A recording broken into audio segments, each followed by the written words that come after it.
nurses from Whittingham Hospital near Preston are to spend Halloween in one of Britain's most haunted houses.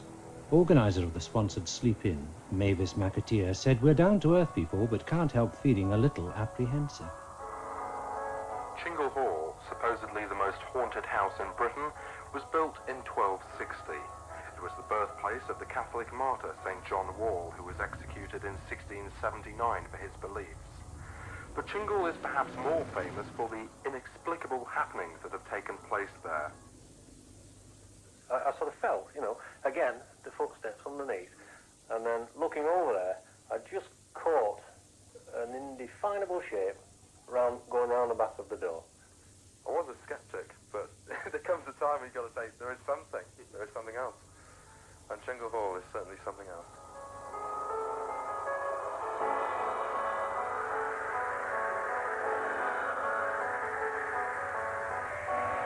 Well, there we are. That's the tape made by the BBC 8 years ago.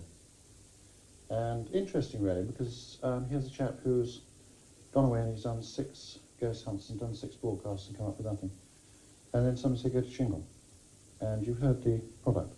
Now, we're not going to tell you a lot of other things that may or may not happen. There are a whole host of things that can happen and that sometimes people do experience. What tonight's really about is for you to, if you like, conduct your own experiments.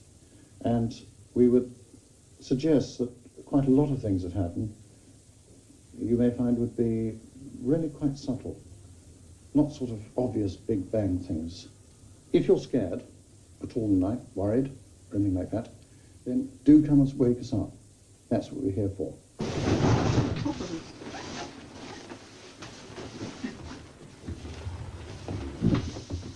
Jackie, why are you doing this? Why are you spending the night in a haunted house?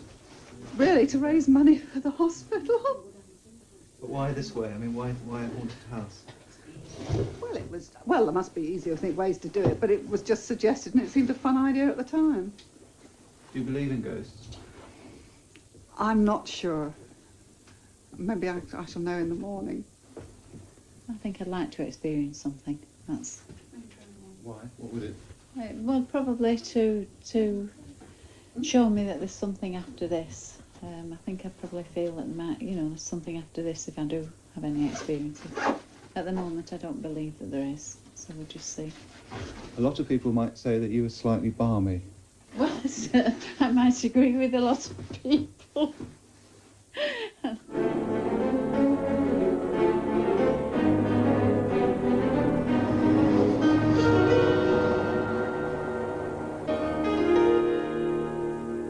There are more recorded apparitions seen in Great Britain and Ireland than in any other country in the world.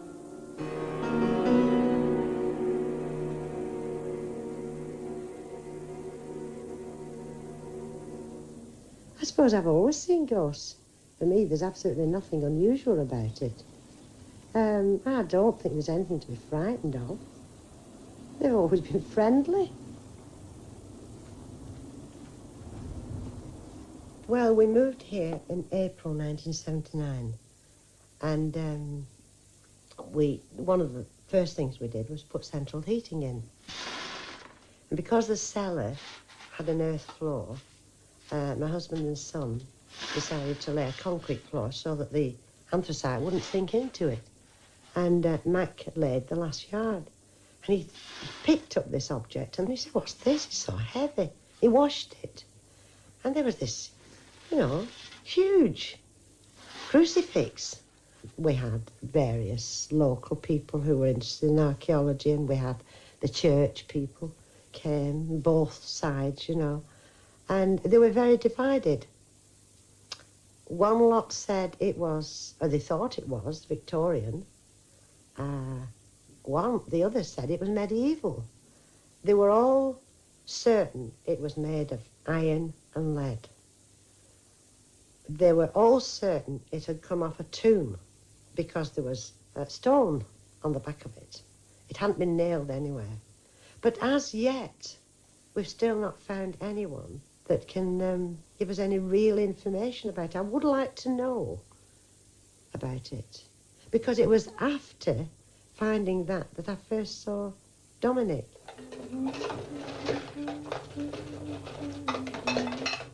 I was washing up in the kitchen, and coming from right to left, underneath the kitchen window, was this hooded figure, and I thought it was Mike, my husband, but he didn't come in through the back door. I thought, that's rum, so I looked outside, nobody there.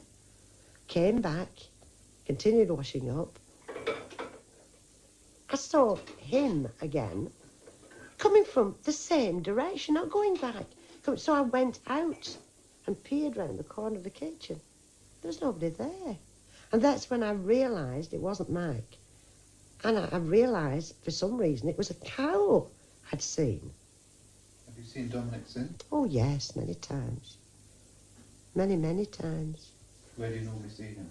Well, usually, there's no specific place. I've not seen him outside again. He's usually he comes down the stairs and walks along through the living room, and if the kitchen door's open, he sort of walks into the kitchen and then just disappears. Or if it's closed, he'll walk through the door. He's got a thinnish moustache. His face is tan. His hands are tan, like as if he's Spanish or Italian. Has he ever spoken to you? Yes, once. He did a bit of a dance, and he said, 112 Alera. I said, don't be silly, Dominic. I don't know why I gave him the name Dominic, but I did. Anyway, don't be silly. It's 123 Alera. Isn't there a song, you know? 123 Alera. I saw Sister Sarah. Anyway, he said, no, 112 Alera. Now, I don't know what that means. He's got such merry expression, merry eyes that twinkle, and he always looks so as if life is one huge bowl of cherries, you know. He always makes me feel good. He doesn't droop when he moves, you know. Everything about him is alive.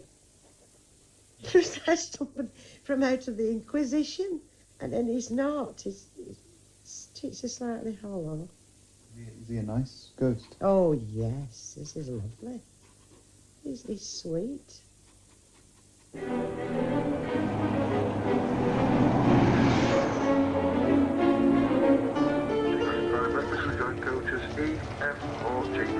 He came striding out of the mist, raincoat flapping in the wind. Then I noticed there were no footprints in the snow and knew that he was a ghost. I felt he was evil, and I was absolutely terrified. And I knew the only way to get out was to get past him. So I made a dash to get out, and as I went past, I could feel him pushing me down the stairs.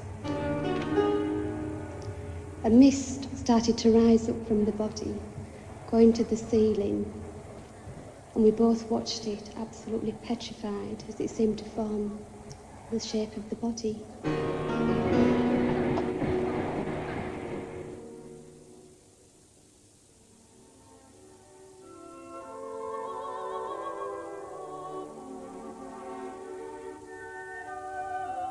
When we pass over, it is our essential selves that survive, our true personality, bearing our character as it was at the moment of death.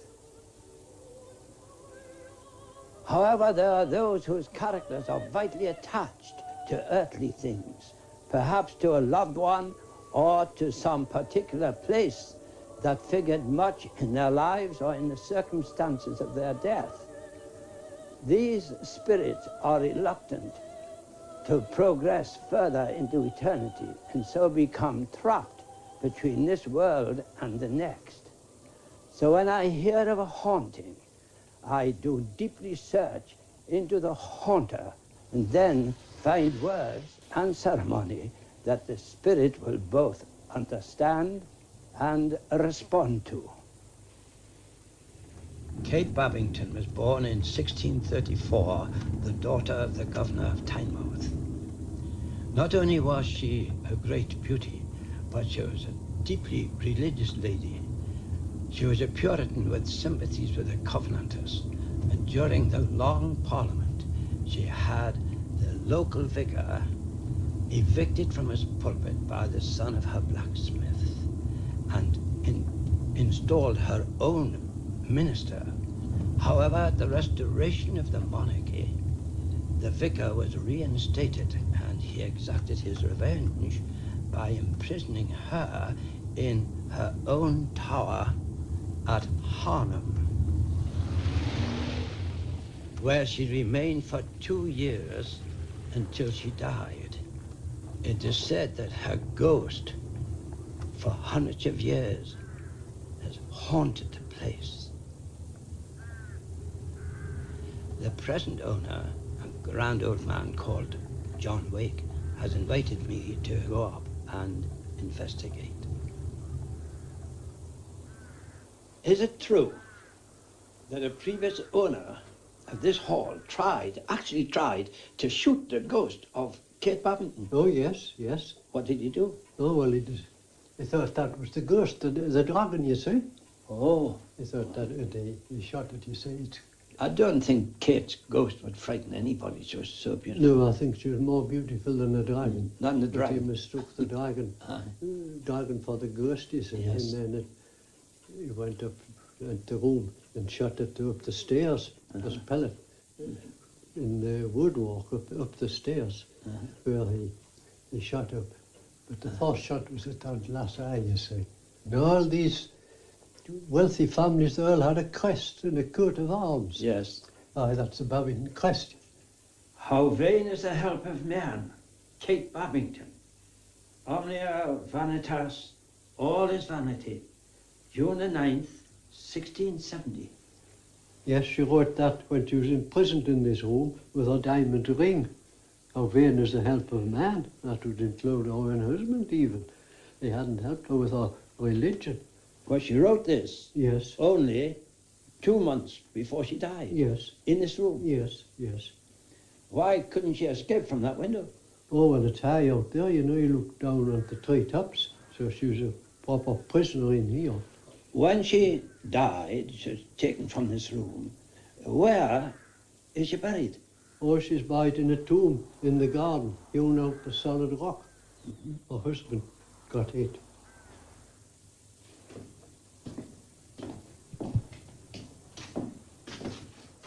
Yes, this is Dame Catherine's coffin. It's been here 300 years. 300 years? Yes. And what's this? Oh, that's the, more or less the headstone.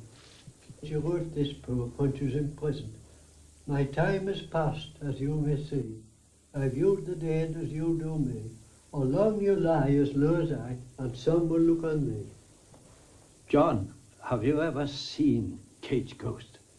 Well, I haven't seen the ghost, but I know of her presence. It's like a rushing mighty wind, you know. You don't see it, but it's there. And the presence of her spirits here, it's really a haunted house. John has told me that there is a presence here, and I feel that there really is a nice presence, and that as her remains have lain for all these years on unconsecrated ground, I feel that I would love to give her a blessing, and perhaps then her soul may rest in peace.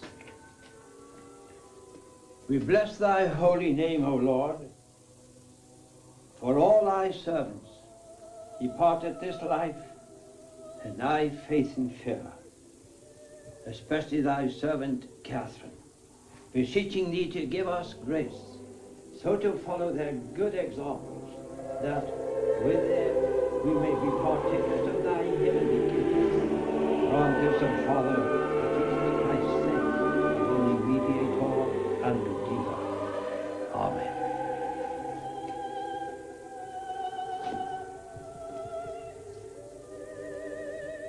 Catherine, now that we have spoken these words of blessing, we hope that it will be to thee not only a blessing, but that you may find peace and rest everlasting.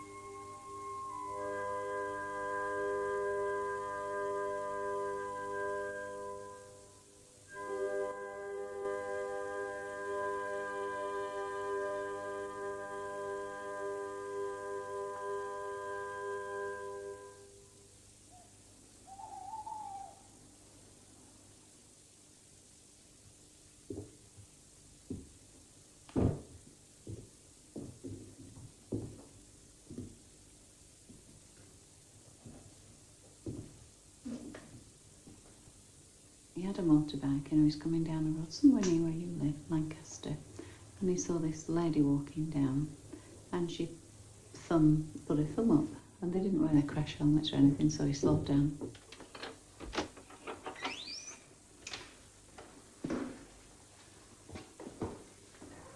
So she got on and he went a little way, and where she'd said she wanted to go, he slowed down to let her get off. Turned around and she wasn't there. So he went back and he drove up and down a couple of times and he was really worried, and he decided he'd go into a pub and have a double whiskey. So he was talking to the barman and he told him what had happened, and the barman said, "Well, you're not the first, it's happened once or twice on this stretch of the road."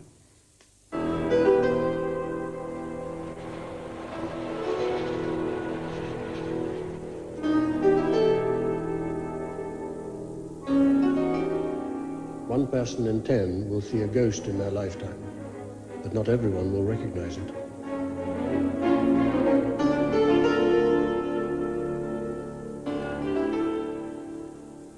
I've lived in Todmorden all my life, and that is 52 years. I spent quite a lot of time in my younger days with these two great aunts who brought my father up. They were in the 70s, 80s at the time. Ruth, yes, she was quite a lady, was Ruth. And when she was a young girl, she had an accident and she broke her shoulder. And that was how she got this deformed right shoulder.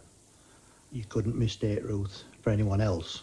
She always dressed in a navy blue French beret and a navy blue raincoat. And she had her black shoes on at weekend and her highly polished black clogs for work. She must have been only about 5 foot, very small, but very quiet and very reserved.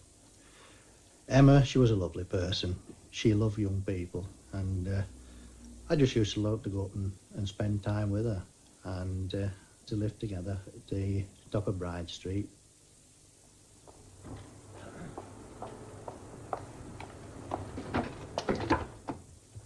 It was one of those lovely late summer days, but it was a day that I'm always going to remember. Something that really extraordinary happened. I was working on the buses at the time. I went home, would be 9:15, and I decided to run my wife down into town, like she was going shopping or something. And we were driving down Garden Street, and I suddenly saw this figure who I knew to be Ruth. And I drew past her and stopped, and I was just about to reverse to pick her up, and I looked over my left shoulder and I couldn't see her. And I said, "Well, she was there, where's she gone?" And my wife said, "Are you sure it was Aunt Ruth?" I said, "Yes." She said, "Ruth's been dead for 2 years." Well, it floored me, because it's quite true, she had been dead for 2 years, and yet I saw Ruth as clear as I can see you today. My wife said, "I wonder if Emma's all right." So I said, "Well, I'll take you down into town and I'll go back and see."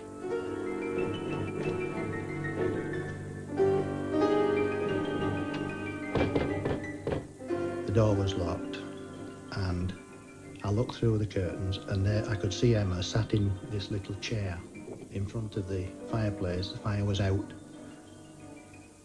And anyway, when we got in, I found Emma had fallen the night before, and she'd managed to crawl back to this chair, and her knee was very badly swollen. And I took her off to hospital. And Emma said at the time that we got back, she'd wish Ruth were there, because Ruth would have known what to do, but Ruth would have been able to get some help. But Emma didn't know at that time that Ruth actually had helped her.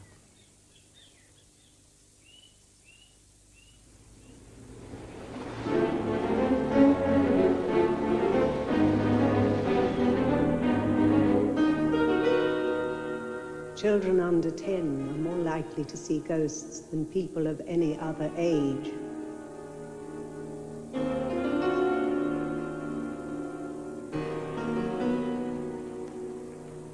mum died in October 1982.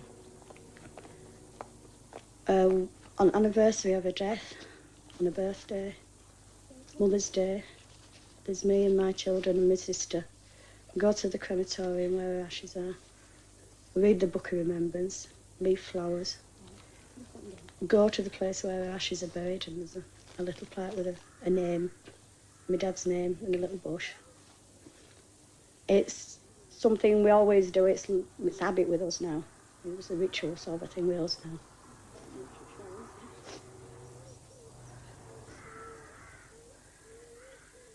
Well, we all thought the world of her. We all loved her very much, and she was always there if you ever needed her. Kids really loved her, especially our Nicola. She really loved her Grandma Ward. She was very close to her. She'd always be there if you needed her, and she'd always be happy, go lucky type person. And, well, she just used to do, you know, just to keep us occupied and take us out and buy sweets and things like that. So, we got on really well. First time Nicola saw the ghost of my mum about 2 years after she died, and she was home poorly from school. And I'd gone over to school to pick the little boy up at home time.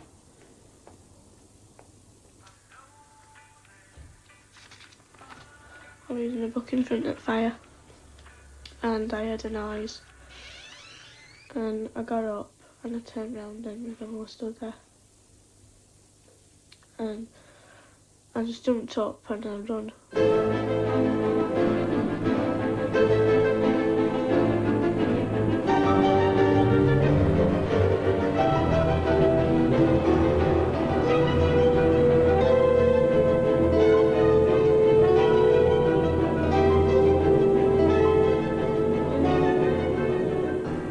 She looked so short, she was white.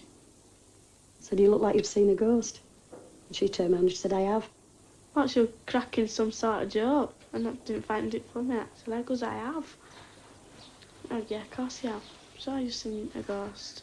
I said, I saw my grandma. Of course you saw her, yeah. It's a figment of your imagination.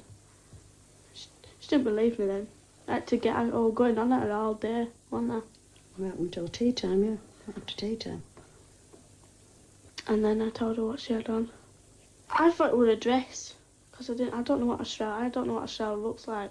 So I thought it was a dress, and it was pink, and it was like quite a light shade of pink. Well, it wasn't really, it was like a fuchsia pink dress, and she had 2 crucifixes on her chest, and one was bigger than the other.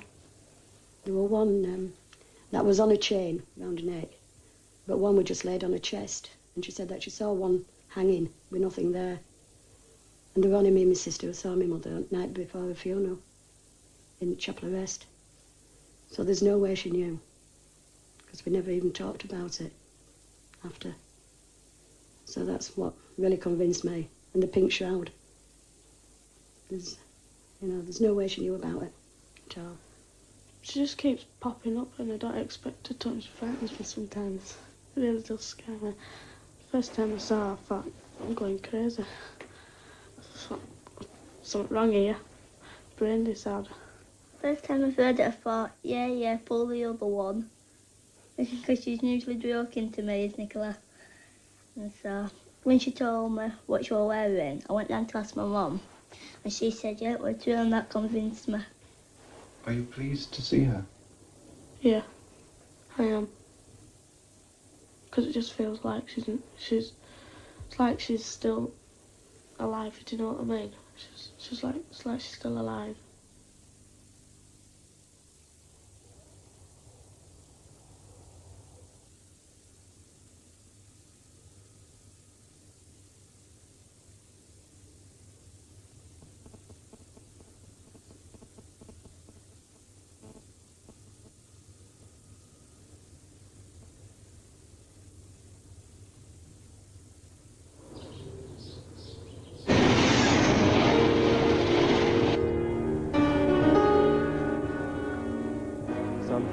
Caused by a strong emotional event which leaves a trace in the haunted area. Ghosts are hallucinations, possibly caused by a telepathic link Every third person who sees a ghost will also have an out-of-the-body experience.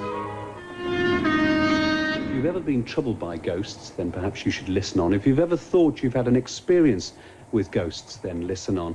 As I describe for you Eddie Burks, who calls himself a clairsentient, somebody who talks about being present at the execution of a 35-year-old Londoner and feeling the sensation of that terror waiting on the gallows. And then I have to tell you that that experience took place in the 18th century. Eddie, perhaps you can explain that in a moment when you first told me what a clairsentient is and how do you use it? A clairsentient is someone who is aware, not all the time, but part of the time, of a level of existence beyond the material and is aware of both sensations and very often entities in that realm. And how does one use it? Well, I use it myself in order to help release entities, people who have died and haven't progressed to the level they should have done and who are trapped near the earth. But is it true that you can actually experience that terror, the sensation of the rope around the neck? Yes, I went through the experience with him, not in its full intensity, but enough to know what he experienced and actually feel some of the pain that he experienced and the terror that went with this. This isn't your profession, is it? No, I have been and am a civil engineer. In fact, I'm the founder partner of a quite prosperous consulting civil engineering practice. And these things that I've been talking about happen in my, so to speak, spare time. Eddie, there's a lot of other questions I want to ask you. Let's just take a break for some more music. Yes.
I'm talking with Eddie Burke, and as you've heard already, some very strange, perhaps bizarre experiences that he describes.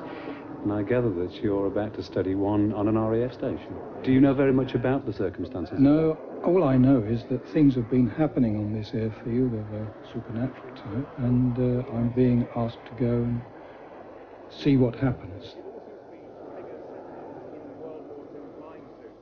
Just as I walked out of the door, a figure was stood just where you are, about 6 foot tall, quite broad-shouldered. It was a shadowy figure, and the figure just stayed there and then moved towards the left, towards the approach room door. And I was frightened to death, you know. I ran in and told my colleagues that I'd seen this figure, and they didn't believe me at first, you know. The next couple of nights, I actually came and stood in the landing waiting for this thing to come back. You know, and if I did see it, you know, I'd be able to say to people, look, it's here, you know. A couple of months later, I was coming down from local, coming down these stairs, and, you know, I just walked past this door here, and this figure was stood there again. The second time you saw it, did you feel equally fearful? The second time I saw it, I wasn't as frightened as the first because I'd kind of got used to it, you know. Yeah, the reason I ask that is sometimes one feels the fear that the entity itself experienced, and sometimes that's the reason. Yeah. Or connected with the reason why it's stuck at this level. Yeah. I mean, I'm aware of some psychic atmosphere. It might be possible to get more closely involved in it, with it. I shall see in a moment. I wonder if I might do that. I'll sit on the stairs, I think, and see what happens. We'll see. I'll just go around here and sit down for a few minutes. Does it affect you, us watching you? No, I'll try not to let it.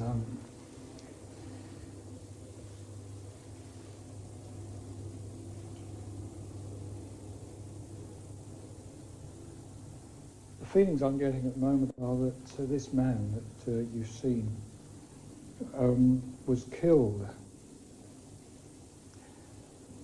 I think, somewhere in this vicinity out on the airfield.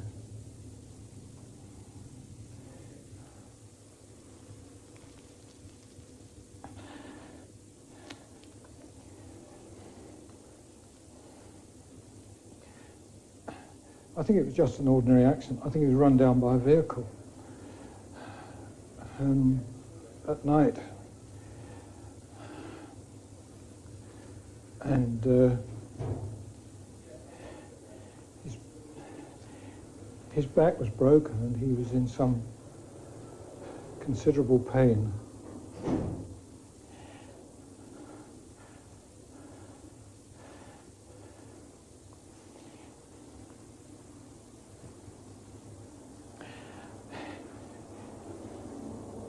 He was put on a stretcher and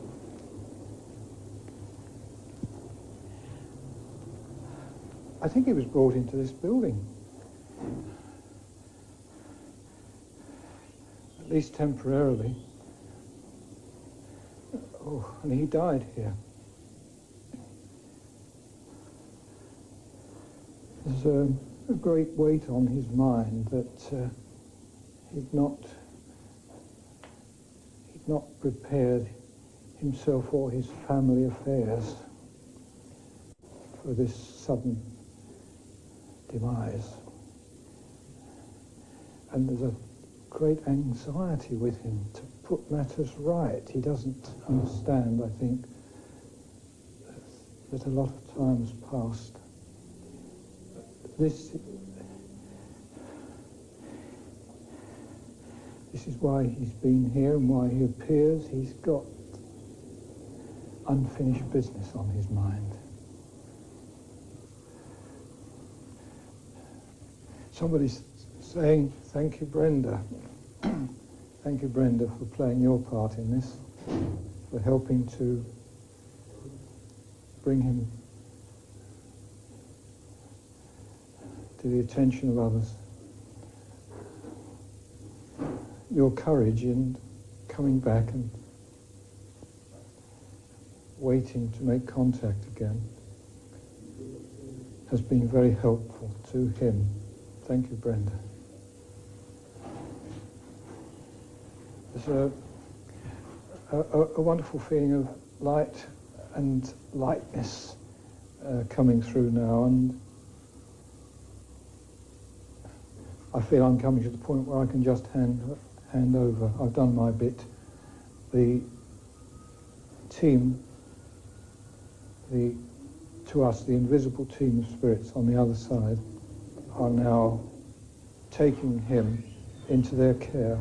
I say God bless him, and I leave him to their attentions, because now I know he will be quite safe.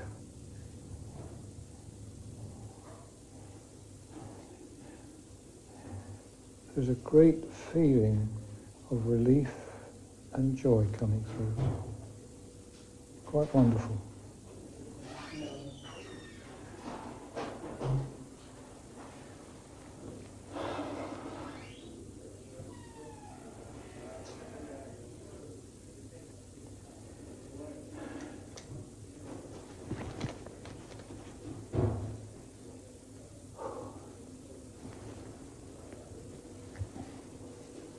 Right.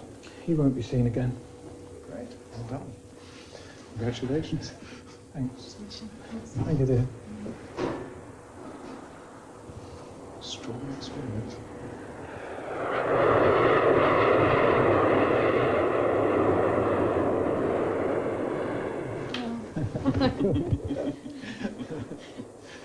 Great.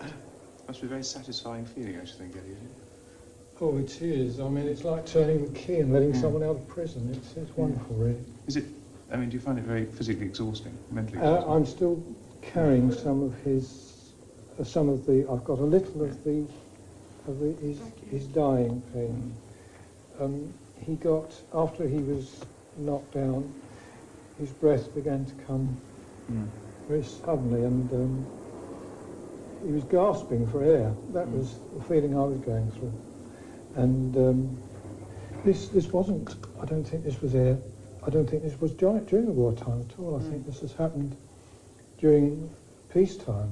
It'd be interesting to find out if there was an accident of this sort.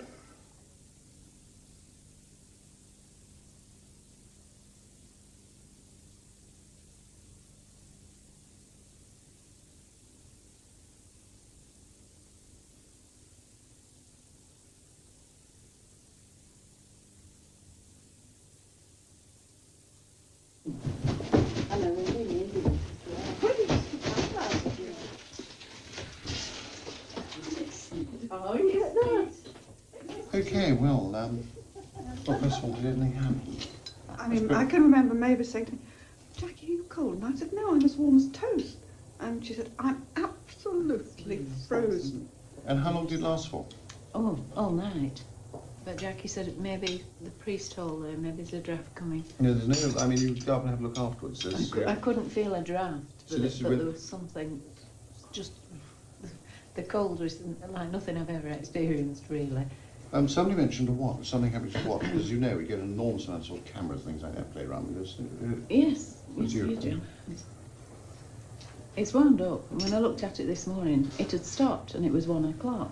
And as you can see, It's now 25 past, isn't it? it's 25 past 1. You just noticed it When I got it out to look what time it was. this morning, it yeah. had stopped, so it's And been it stopped was for 1 6 o'clock hours. and it had stopped. Now, Sandra, what did you, insofar as you're concerned? I would like to know about 5 o'clock this morning. Who was knocking on all the doors? 5 o'clock this morning? Who was knocking on all the doors? Was it somebody waking everybody up? Not at 5 o'clock in the morning. Was it between 5 and 5:30? No. Did anybody else hear that? In your sleep. You sure about this? You weren't asleep? No, I wasn't asleep. Could you have been asleep? No, I wasn't asleep. How do you know you weren't asleep? Because I was awake. Putting it into context of Chingle, a very quiet night, but I think that one could say that from your point of view, I think quite interesting, because really, as I said, I think last night, it's very much a question of fairly minor things, things not to frighten you, but just to give you a message, if you like.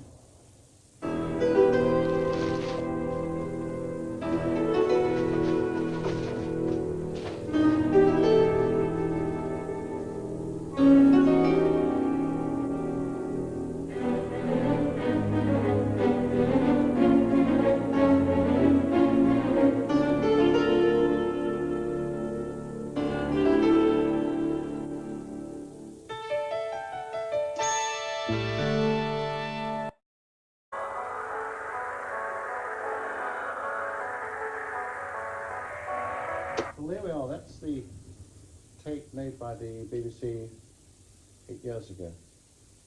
And interesting, really, because here's a chap who's gone away and he's done 6 ghost hunts and done 6 broadcasts and come up with nothing.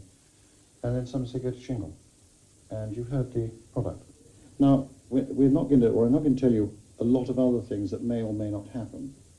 There are a whole host of things that can happen and that sometimes people do experience. What tonight's really about is for you to, if you like, conduct your own experiments. And we would suggest that quite a lot of things that happen you may find would be... Mavis McAteer said we're down-to-earth people, but can't help feeling a little apprehensive. Chingle Hall, supposedly the most haunted house in Britain, was built in 1260. It was the birthplace of the Catholic martyr St. John Wall, who was executed in 1679 for his beliefs. But Chingle is perhaps more famous for the inexplicable happenings that have taken place there. I sort of felt, again, the footsteps underneath, and then looking over there, I just caught an indefinable shape going round the back of the door. I was a skeptic, but there comes a time when you've got to say there is something else. And Chingle Hall is certainly something else. What would it? Well, probably to show me that there's something after this. I think I probably feel that there's something after this if I do have any experiences. At the moment, I don't believe that there is, so we'll just see. A lot of people might say that you were slightly balmy.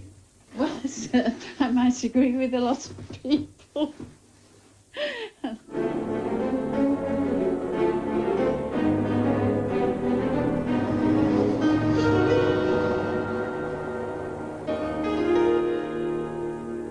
There are more recorded apparitions seen in Great Britain and Ireland than in any other country in the world.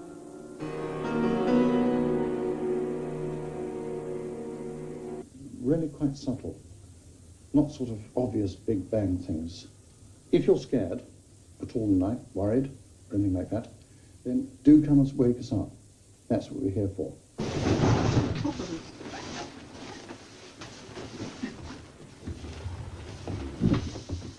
Jackie, why are you doing this? Why are you spending the night in a haunted house? Really, to raise money for the hospital. But why this way? I mean, why a haunted house? Well, there must be easier ways to do it, but it was just suggested and it seemed a fun idea at the time.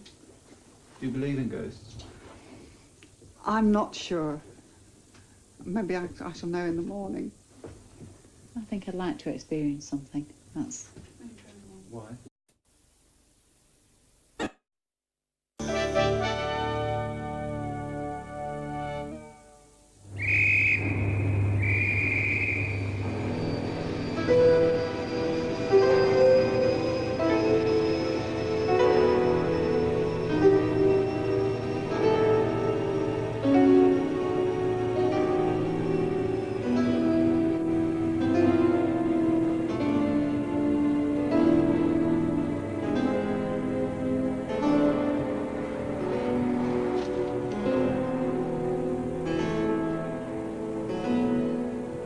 Four nurses from Whittingham Hospital near Preston are to spend Halloween in one of Britain's most haunted houses. Organiser of the sponsored sleep-in